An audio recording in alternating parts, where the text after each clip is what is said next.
Hello everyone, once again welcome back to English concepts on math. तो आइए आज हम जानते हैं एंगल्स बाइसेक्टर्स।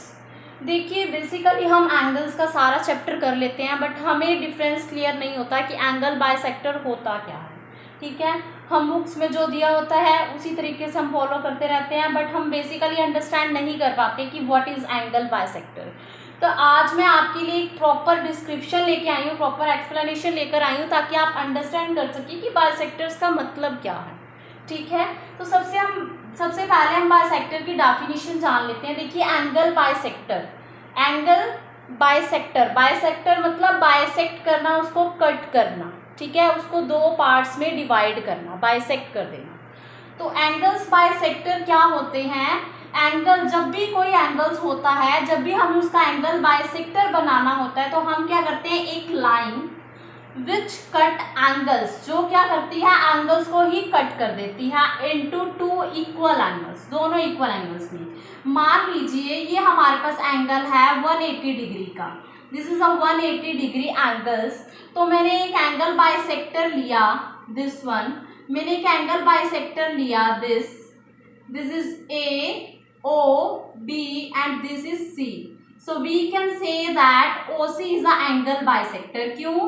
क्योंकि इसने इस 180 डिग्री के एंगल्स को टू इक्वल एंगल्स में कट कर दिया। First angle this is 90 degree and this is also 90 degree. तो दोनों 90 डिग्री के एंगल हैं, दोनों का सम इक्वल टू 180 डिग्री है, मीन्स दोनों इक्वल पार्ट्स में इक्वल एंगल्स में डिवाइड हुए हैं। तो ओसी यहाँ पर क्या है, ओसी ने क्या काम किया है, ओसी ने एंगल को कट करने का, बाइसेक्ट करने का काम किया है। So we can say that the OC is the angle bisector of angle AOB, right. तो एंगल बाइसेक्टर की डेफिनेशन आपको क्लियर हो चुकी है, बट हम फर्दर आगे डिस्कस करते हैं। देखिए एंगल बाइसेक्टर कितने टाइप्स के होते हैं, टू टाइप्स के होते हैं। सबसे पहले हम पढ़ेंगे इंटरनल एंगल बाइसेक्टर के बारे में, उसके बाद है एक्सटर्नल एंगल बाइसेक्टर। मतलब एक तो होता है कि हम एंगल के इंटरनल, अंदर साइड से एंगल को बाइसेक्ट कर रहे हैं, अंदर साइड से एंगल को बाइसेक्ट कर रहे हैं, और एक होता है कि हम एंगल के एक्सटर्नल साइड से, बाहर साइड से एंगल को बाइसेक्ट कर रहे हैं। बाइसेक्ट करने का मतलब कट कर रहे हैं और उसको टू इक्वल पार्ट्स में डिफ्रेंशिएट कर रहे हैं या डिवाइड कर रहे हैं, राइट। सो हम इंटरनल एंगल बाइसेक्टर की बात करेंगे। यहाँ पर देखिए मैंने एक एंगल लिया है, एंगल ए ओ सी। हमारे पास क्या एंगल गिवन है, angle A O C. A O सी मेरे पास सबसे बड़ा एंगल था। ठीक है, मैं ऐसे ही इसको लिख लेती हूँ। देखिए A O C, this is O, this is A and this is C. मैंने क्या किया, मैंने इस एंगल को बाइसेक्ट कर दिया, किससे, एक लाइन से। तो मैंने एक लाइन ड्रॉ कर दी, मैंने ऐसे लाइन ड्रॉ करनी है, ऐसे लाइन से बाइसेक्ट करना है कि ये जो दोनों एंगल हैं ये इक्वल होने चाहिए। अगर ये थीटा है तो ये थीटा, अगर ये 30 डिग्री है तो ये भी 30 डिग्री, अगर ये 90 डिग्री है तो ये भी 90 डिग्री, ये 45 डिग्री है तो ये भी 45 डिग्री। तो दोनों को इक्वल एंगल्स में डिवाइड करता है जो, उसको हम बोलते हैं एंगल बाइसेक्टर।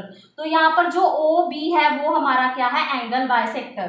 तो सिमिलरली मैंने डायग्राम में सेम ड्रॉ किया है, जैसे मैंने आपको ड्रॉ करके दिखाया है कि जो एंगल ए ओ सी है वो किसके इक्वल है, किसका आधा है, हाफ ऑफ एंगल, या तो आप ए ओ बी लिख लीजिए या आप लिख लीजिए सी ओ बी, एक ही बात है, सी ओ बी।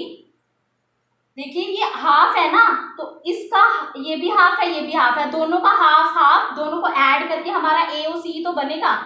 ठीक है, चाहे आप इसकी जगह क्या लिख सकते हैं, एंगल बी ओ ए भी लिख सकते हैं, ए ओ बी भी लिख लीजिए। ठीक है, तो हाफ करेंगे, चाहे आप इसका चाहे इसका हाफ करेंगे तो ये कंप्लीट एंगल ही बन जाएगा। मतलब ये पूरा एंगल इसके हाफ में और इसके हाफ में डिवाइड किया गया है, राइट।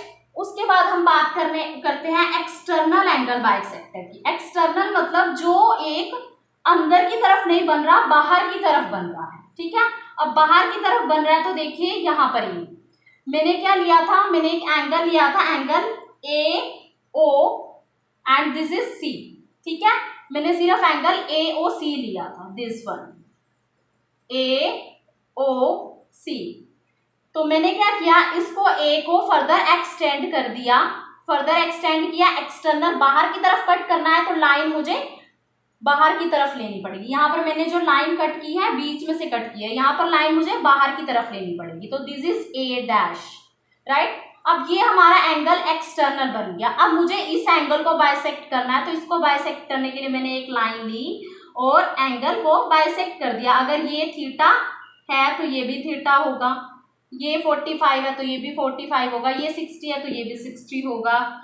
ये एंगल जो भी होगा वही एंगल ही होगा, क्योंकि एंगल बाइसेक्टर वही होता है जो एक एंगल को दो सेम एंगल में डिवाइड करता है। तो ये बाहर की तरफ हो गया और ये अंदर की तरफ हो गया। तो यहाँ पर हम क्या बोलेंगे, यहाँ पर हमारा एंगल कौन सा था, यहाँ पर हमारा एंगल था A dash O B. Angle A dash O B is equal to half of sorry अगर आपको हैंड राइटिंग में थोड़ी दिक्कत हो रही है तो half of angle C O B लिख सकते हैं या बी ओ ए डैश लिख सकते हैं। We can say that B O A dash, या आप क्या लिख सकते हैं, half of angle C O B. So is that clear? अगर आपको कोई चीज समझ नहीं आई है तो आप मुझे कमेंट सेक्शन में कमेंट करके पूछ सकते हैं। अगर आपको ज्योमेट्री का ये 10th वीडियो अच्छा लगा है तो आप मेरे चैनल को सब्सक्राइब कर सकते हैं, ढींगराज कंसेप्ट ऑन मैथ। इस तरह की और वीडियो के लिए मेरे साथ जुड़े रहिए। Thank you so much.